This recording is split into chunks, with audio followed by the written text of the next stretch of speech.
Moi, c'est Laetitia Vu. Je viens de Montréal, j'ai 22 ans. Ce que je fais en ce moment, plusieurs chapeaux. Voilà, donc mon premier chapeau d'étudiante au master en affaires publiques et internationales à l'Université de Montréal.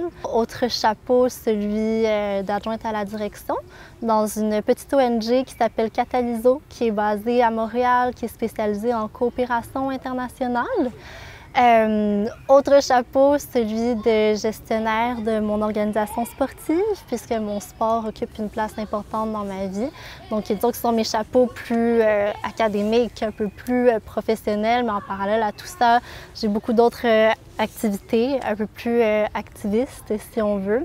Donc, je vais souvent me prononcer dans des festivals de films ou des festivals culturels ou même des conférences voilà, un peu spontané comme ça sur les questions de racisme, notamment les questions de vivre ensemble. Alors, je me suis beaucoup impliquée aussi sur des questions, sur des projets autant gouvernementaux que non gouvernementaux de vivre ensemble, notamment portés principalement par des jeunes. Et puis, au sein de mon sport, encore une fois, très impliquée dans ces projet de changement de culture au sein de la culture sportive des sports artistiques essentiellement, comme je suis issue de la natation artistique. Donc, je suis impliquée au sein de la Commission pour un sport sain et sécuritaire de la Fédération québécoise de natation artistique. J'ai aussi fondé un petit comité qui s'appelle Comité pour l'intégrité et la diversité qui cherche à mener cette action de changement de culture à l'intérieur du sport. La natation artistique, en tout cas au Québec et au Canada en général, a beaucoup cette réputation de longue date de culture sportive très toxique à l'intérieur des équipes. Comme dans beaucoup de sports artistiques, il y a cette question du physique. C'est très peu normal que autant d'athlètes de haut niveau soient atteintes de troubles alimentaires. Donc, il y a cet aspect-là. Il y a cet aspect de méthode d'entraînement qui, selon moi, et selon plusieurs personnes aussi, est très contre tous les principes normaux de la santé, alors que le sport, à la base, c'est pour la santé. Et cette question d'homogénéité, aussi, toutes des filles de la même couleur, de la même longueur de jambes, peu de diversité dans le sport à toutes les échelles. Toutes ces méthodes-là, très violentes, ont été critiquées à plusieurs reprises, mais comme c'est un petit monde, il y a eu très peu de changements à ce niveau, jusqu'à ce qu'il y ait des recours collectifs, donc jusqu'à ce que ça aille en justice parce que ça n'a pas été entendu à l'intérieur du sport. De là est née la Commission pour un sport sain et sécuritaire, qui est une initiative de la Fédération québécoise de natation artistique. Et parallèlement, je voulais créer un comité indépendant puisque j'entendais l'écho de beaucoup d'anciennes athlètes. Donc, j'ai eu la chance d'être entraînée par plusieurs athlètes olympiques aussi. Ancienne athlète de haut niveau, puis également d'entraîneur, puisque je suis entraîneur en chef également, où il y avait ce désir-là de vouloir changer les choses, mais à travers l'éducation, à travers la sensibilisation, parce que quand on intègre un sport très jeune, on grandit dans cette culture. On est élevé dans cette culture sportive-là, alors de faire la distinction entre ce qui est normal, ce qui n'est pas normal, qu'est-ce qu'on est prêt à accepter pour atteindre un certain niveau, qu'est-ce qui n'est pas normal d'accepter, c'est très flou. On ne comprend pas ça. Alors, c'était beaucoup... ce comité-là, en fait, c'est pour donner l'espace aux personnes qui voulaient changer les choses de pouvoir le faire.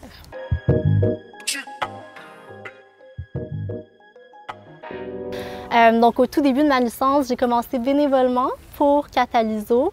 Et puis, mon accent était essentiellement sur les espaces transnationaux de transition pour lesquels je continue de m'impliquer beaucoup aujourd'hui. Et c'était essentiellement les forums sociaux mondiaux et les forums sociaux mondiaux thématiques comme le Forum social mondial des économies transformatrices, le Forum social des résistances, etc. Donc voilà, j'ai commencé bénévolement. J'ai vu tout ce côté communautaire-là. Surtout au début des études, quand on commence des études en diplomatie et tout, beaucoup de personnes arrivent avec cette perspective de « je veux changer le monde ». Je veux changer le monde, il y a plein de façons de le faire, c'est très difficile. Je n'ai jamais eu, moi, cette ambition de changer le monde.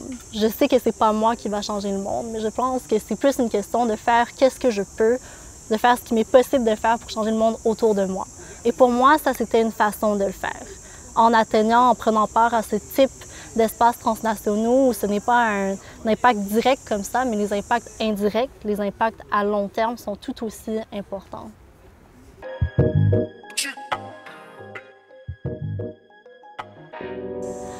Oui, en fait, j'ai souvent eu l'impression, du moins je ne sais pas c'est comment ici en France, mais au Québec, j'ai souvent l'impression que ce qui est informel ou ce qui est communautaire, non gouvernemental, est souvent un peu en opposition avec ce qui est institutionnel.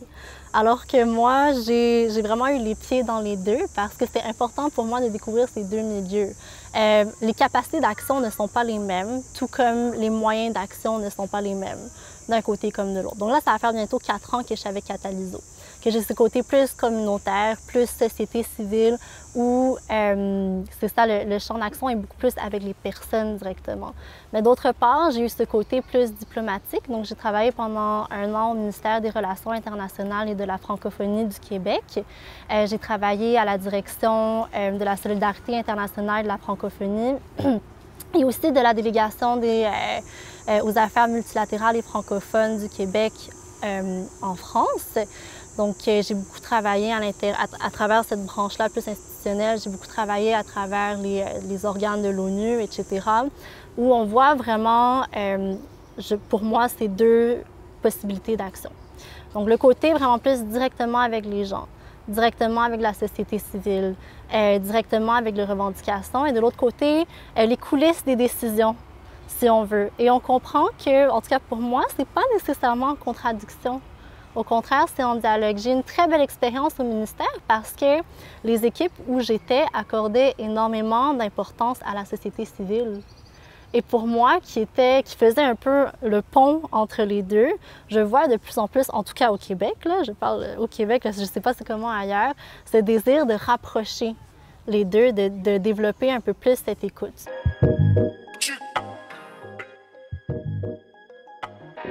Ça peut provenir de beaucoup de choses.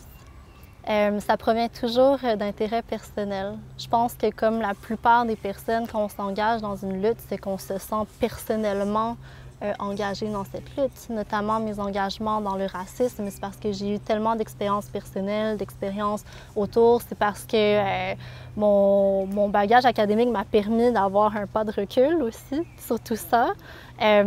Donc, d'avoir une vision plus globale de tout ça. Et là, je me dis, bon, ben, j'ai mon expérience personnelle, j'ai mon recul plus académique ou professionnel. Qu'est-ce qui m'est possible de faire avec tout ça? Comment c'est possible pour moi de l'utiliser? Puis par la suite, à travers les engagements, bien, c'est des gens qui me ressemblent, qui viennent me voir et qui disent, OK, je vois que tu as des choses à dire. Alors, je vais essayer de t'offrir une place, une tribune où tu vas pouvoir dire ces choses. Au final. Donc, c'est vraiment de fil en aiguille, c'est ça, c'est vraiment par intérêt, puis par beaucoup de chance, c'est ça, d'attirer des personnes qui me ressemblent et qui me ressemblent dans mes luttes surtout.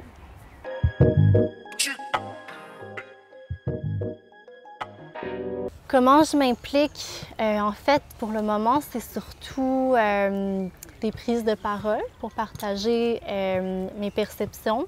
J'ai pris part à certaines recherches aussi. Donc, je n'ai pas la prétention d'être une grande activiste non plus, mais je pense qu'à un niveau, si on veut, plus micro, que tout le monde peut prendre, c'est vraiment autour de soi. Dans ces cercles blancs, dans ces cercles d'amis, il y a un tellement gros travail d'éducation à faire. C'est-à-dire que quand je parle de racisme dans des conférences ou dans des tables rondes, je m'entoure nécessairement de personnes qui sont souvent d'accord avec mon propos. Et là où j'ai l'impression d'avoir le plus d'impact, c'est plutôt quand je sors de ces cercles-là et que je vais dans des cercles un peu plus houleux. Et c'est pas facile. Et quand on parle d'épuisement activisme, c'est ça aussi. Et même d'épuisement personnel, c'est ça aussi, parce que pour certaines personnes, c'est un débat académique. Pour moi, c'est un débat identitaire. On ne se bat pas du tout sur le même chantier. Donc, je dirais que c'est un peu là-dedans, essayer d'éduquer les gens autour de moi. Ce qui n'est pas facile du tout, c'est de prendre la parole quand il le faut. Et c'est quelque chose qu'on dit souvent, allez les jeunes, prenez la parole, allez-y. Et c'est souvent banalisé parce que c'est pas facile, surtout sur des questions identitaires où on se fait toujours ramasser, comme on dit en bon québécois. On ne peut imposer à personne de prendre la parole ne sachant pas la charge que ça a. Ça a une charge qui est extrêmement lourde au quotidien parce qu'au quotidien, on me confronte sur ces questions-là. Et je suis prête à le faire parce que je veux le faire, mais ça demande une force. Et ce n'est pas à chaque moment de ma vie, dans des soupers de famille. Au Québec, c'est beaucoup des week-ends en chalet et tout. C'est pas à chaque moment que je suis prête à devoir me justifier dessus. Alors ça demande beaucoup d'énergie et beaucoup de support aussi.